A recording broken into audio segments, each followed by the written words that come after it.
Então, olá a todos de novo. Aqui quem fala é o professor Henrique de Filosofia. E como eu havia dito na aula passada, a partir de hoje eu vou começar a apresentar para vocês alguns dos filósofos mais importantes da história da humanidade.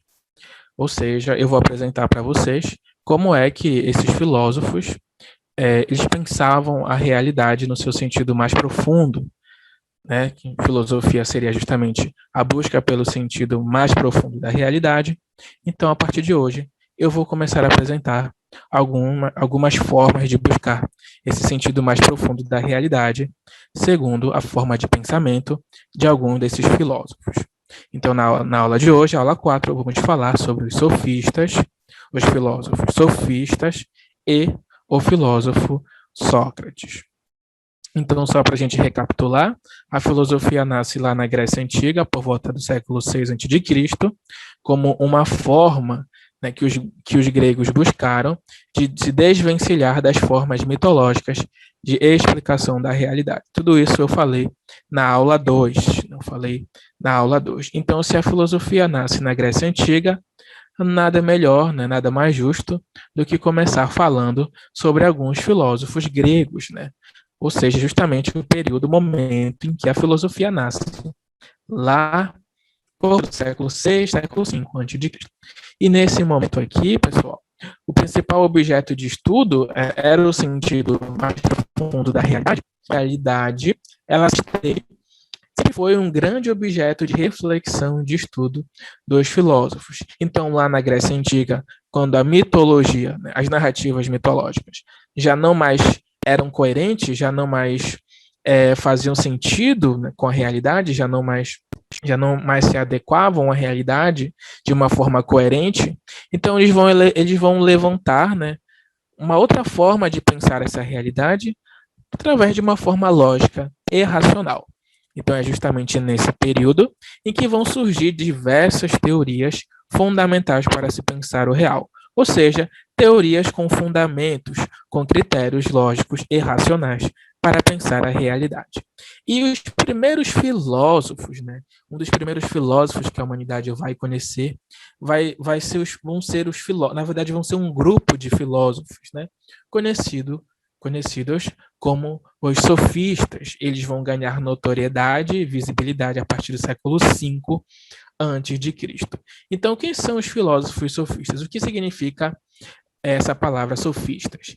Ela vem do grego sophos, que significa, o que significava naquele período, sábio ou especialista do saber. Então, os sofistas eles eram considerados sábios porque eles foram os primeiros filósofos a buscarem questões, a buscarem responder filosoficamente questões fundamentais acerca da existência humana. Então, por que que eles eram tão considerados sábios assim? Por que que eles eram considerados tão sábios? Justamente, eles eram considerados sábios porque eles ensinavam tudo que eles sabiam para as mais diversas pessoas. Primeiro que eles não eram membros da aristocracia grega, eles não eram de classe alta, eles eram, digamos assim, se podemos dizer, de uma classe de uma classe trabalhadora que precisava se sustentar, precisava ganhar, né, alguma coisa, precisava trabalhar de alguma forma. Eles não nasceram em berço de ouro, então eles eram os profissionais da filosofia. Eles vão ser os primeiros a profissionalizar a filosofia, ou seja, eles ensinavam uma forma de pensar o mundo através, né, mediante uma remuneração. Então eles ensinavam para qualquer pessoa mediante uma remuneração. Essa pessoa poderia ser membro da aristocracia, poderia ser filho de aristocratas e também poderiam ser pessoas de classes mais baixas, desde que eles recebessem uma remuneração.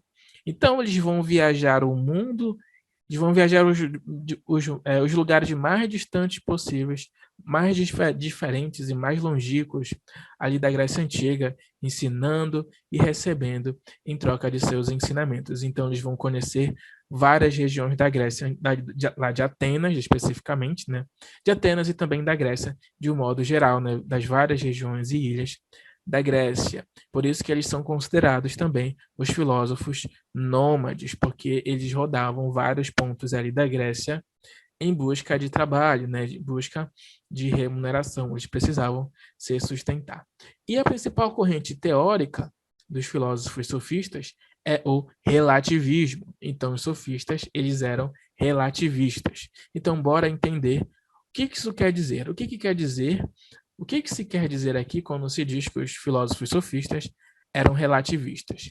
O que é o relativismo? O relativismo, ele é a corrente teórica que afirma que não existe uma verdade absoluta, pois ela é relativa. Relativa ao quê? Relativa a pontos de vista, a perspectivas, a formas de se olhar para essa verdade. Ou seja, ela é relativa à realidade que em cada pessoa vive. Ou seja, se considerarmos que existem uma diversidade de pessoas, das mais diferentes pessoas, então podemos falar aqui de realidades diferentes para cada pessoa ou grupo de pessoas. Ou seja, o relativismo diz que não existe uma medida única para avaliar a veracidade de um discurso, pois é preciso considerar as diferentes perspectivas, ou seja, não existiria verdade absoluta, mas perspectivas, ângulos diferentes e discursos diferentes sobre a verdade.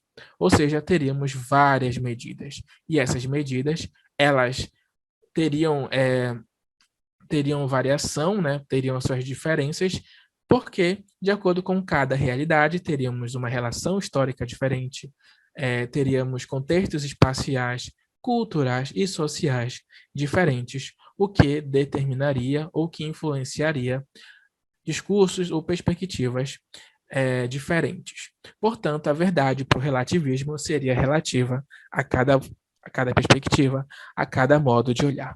Então, por exemplo, se você olha para cá, para essa imagem, e eu pergunto para você o que é verdade aqui, o que é real aqui, e se você olha de um ângulo, você pode ver uma pessoa tocando um saxofone. Se você olha de um outro ângulo, você pode ver uma pessoa pensando, com a perna levantada, com a perna, talvez aqui a perna esquerda levantada, mas se você olha de um terceiro ângulo, você pode ver um rosto de uma pessoa, um rosto humano. Então, a realidade para o relativismo seria tal qual essa imagem aqui, seria como essa imagem, na verdade, o que existiriam não seria uma verdade absoluta sobre algo, mas ângulos diferentes de se olhar algo. Teríamos perspectivas diferentes. Então, mais uma vez, quando você olha para essa imagem, você tem aqui a mesma imagem, só que sendo olhada de ângulos diferentes, ou de frente, ou de baixo, ou de lado, ou de cima, né? Teríamos aqui ângulos diferentes para a mesma imagem. Então, o relativismo diz que não existe verdade absoluta sobre algo, mas apenas ângulos e perspectivas diferentes. Então, o que tudo isso vai dizer? O que tudo isso tem a ver com os filósofos sofistas? Justamente os sofistas, eles rodavam as mais diferentes regiões, os mais diferentes contextos espaciais, né? Contextos políticos ali da Grécia Antiga, né? Ilhas diferentes, regiões diferentes. Então, eles vão vivenciar realidades diferentes, culturas diferentes, realidades sociais diferentes. Por isso, eles vão dizer que não existe uma realidade única e verdadeira, mas várias realidades. Não existe apenas um discurso de certo ou errado, mas vários discursos de certo ou errado, de verdade ou mentira. E o filósofo sofista mais famoso que nós vamos conhecer é o Protágoras de Abdera, que viveu ali em torno do século V a.C. Protágoras, ele é da cidade, natural da cidade, né, da região de Abdera, lá na Grécia Antiga. E o Protágoras, ele vai dizer que o homem é a medida de todas as coisas, daquelas que são enquanto são e daquelas que não são enquanto não são. Essa é a grande frase de Protágoras que chega até nós aqui no nosso mundo contemporâneo. O que ele quer dizer com essa frase? Ele tá elegendo aqui, pessoal, ele está chamando a atenção para o fato de que, por uma espécie de humanismo, ou seja, do grego anthropos, ou seja, de que o homem ele é o centro de tudo, o homem ele é a norma de tudo, ele é a medida de todas as coisas, tal como o homem vitruviano de Leonardo da Vinci, né, que ele desenhou ali por volta de 1490, né, o homem no centro das discussões e das reflexões. Ou seja, o homem, aqui essa ideia de homem, ele representa cada pessoa na sua individualidade, né, seria portadora de um discurso, que cada pessoa, na sua individualidade, seria portadora de um discurso. E a medida aqui é que cada pessoa vai ser a norma ou vai ser a medida para dizer algo. Cada perspectiva de cada pessoa vai ser a norma para dizer algo, né, se algo é verdadeiro ou se algo é falso. Portanto, vamos ter realidades diferentes, perspectivas diferentes, formas de olhar a realidade diferentes. Portanto, não existe verdade absoluta, pois ela é relativa a cada pessoa, a cada discurso, a cada perspectiva, a cada forma de olhar. Ponto. Seguindo aqui para a nossa segunda parte da nossa aula, vou apresentar agora um outro filósofo muito importante ali na Grécia Antiga, que é o filósofo Sócrates. Ele viveu em torno ali do século V, século IV a.C., foi contemporâneo de muitos filósofos sofistas, inclusive é famoso já o embate teórico entre esses dois, porque enquanto os sofistas eram relativistas, Sócrates ele tinha uma outra ideia de interpretar e de buscar fundamentos para a realidade. O Sócrates ele vai dizer que a verdade, ela de fato existe. Existe uma verdade absoluta para tudo.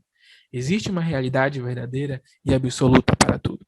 Então ele vai pautar toda a sua filosofia e seus ensinamentos, a sua busca pelo conhecimento, ele vai pautar a sua filosofia pela busca do conhecimento verdadeiro e absoluto da realidade. Então ele vai revolucionar o modo de se fazer filosofia, porque ele vai ser um dos filósofos que não vai deixar nada escrito.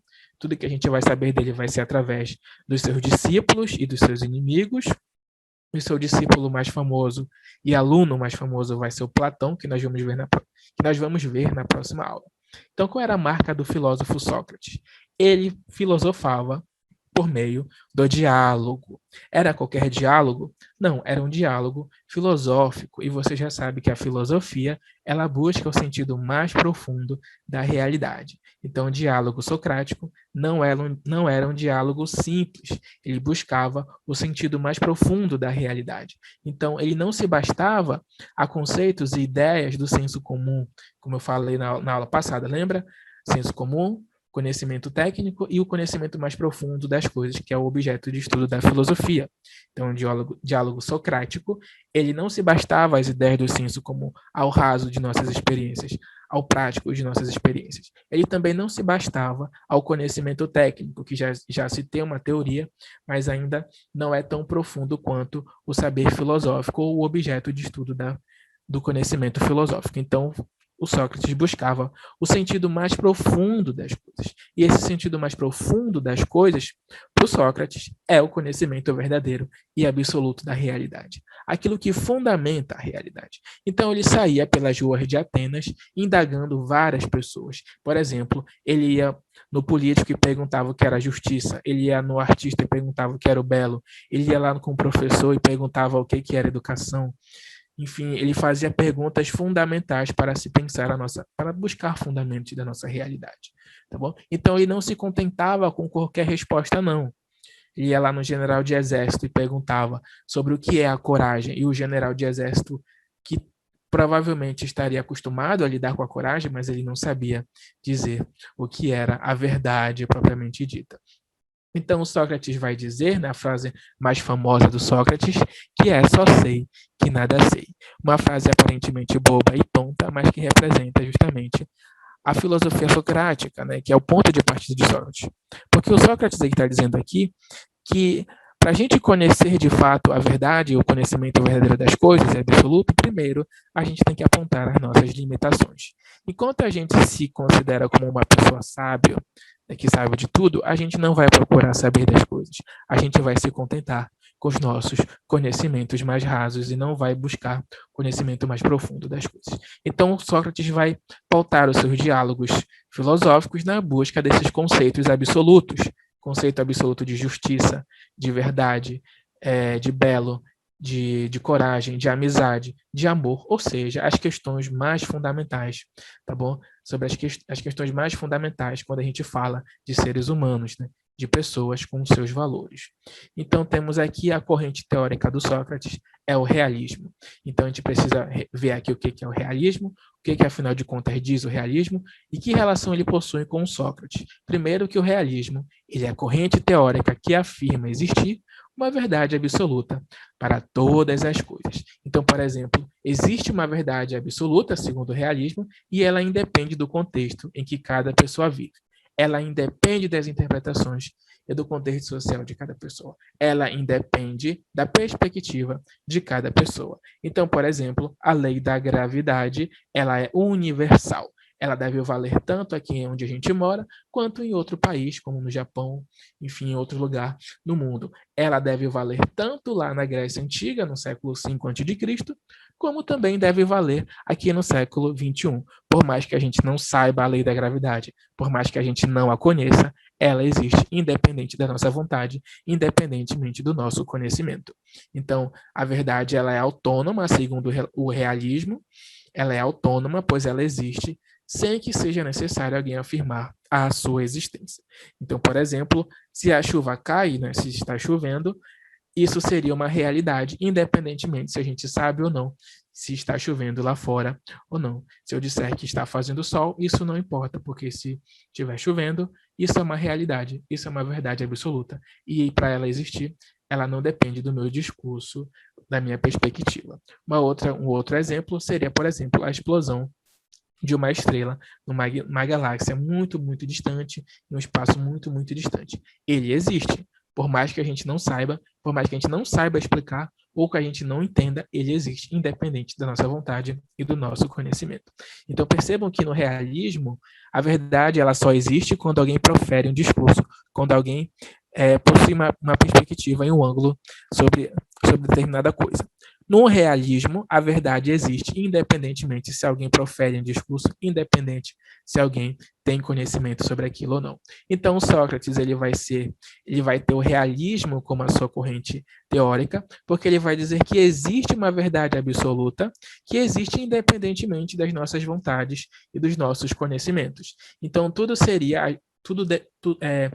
dependeria, então, para a gente conhecer essas coisas, a gente voltar o nosso pensamento para essas coisas, a gente buscar essas coisas mais absolutas, ou seja, buscar o sentido mais profundo das coisas. Daí o seu diálogo socrático ser filosófico, porque ele quer buscar esses valores absolutos, bom? Esses valores mais profundos. Então, colocando aqui na balança, pessoal, o relativismo e o realismo, duas correntes teóricas diferentes, duas formas de interpretar a realidade, as vantagens e as desvantagens de cada um. Primeiro, as vantagens do relativismo. O relativismo, ele tolera, tá bom? Ele tem alteridade, ou seja, ele respeita o outro, ele respeita perspectivas, diversidades e perspectivas diferentes. Ou seja, teríamos várias perspectivas e elas deveriam ser respeitadas, porque não existiria uma verdade absoluta, mas verdades relativas a cada perspectiva.